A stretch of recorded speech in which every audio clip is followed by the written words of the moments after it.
तर भाई आपलं शॉप आहे.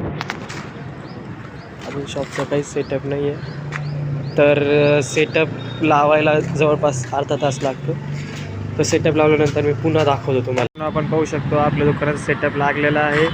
हे पूर्ण लावायला जवळपास अर्धा ते 1 तास लागतो. त्या दरम्यान काही कस्टमरही चालू असतात, त्यामुळे टाईमही अजून लागण्याची शक्यता आहे. माझी आई दुकानात आणि हे दुकान आपण बघू शकतो. हे आपलं गोडाऊन आहे.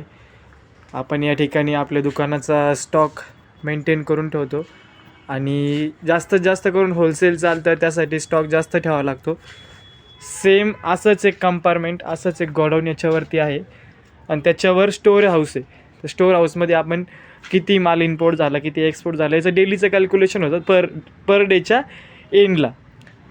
2 दुकान आहे आपले. एक आहे plastic house general store hardware आणि दुसरं दुकान आहे ॲग्रिकल्चर इक्विपमेंट. त्यामध्ये सर्व प्रकारचे ॲग्रिकल्चरसाठी लागणारे इक्विपमेंट्स, त्याचे रिपेरिंगही आपण करतो आणि त्यासाठी लागणारे सगळं सामानही आपल्याकडे अवेलेबल असतं लागेल तितक्या क्वांटिटीमध्ये. बघू शकते मित्रांनो, आपण होलसेल करतो. तसं सेलोचे कप सेट आणि सेलोचे मग सेट हे होलसेलिंगची एक ऑर्डर आलेली आहे आणि आपण तो माल आता पॅक करून सेंड करणार आहे.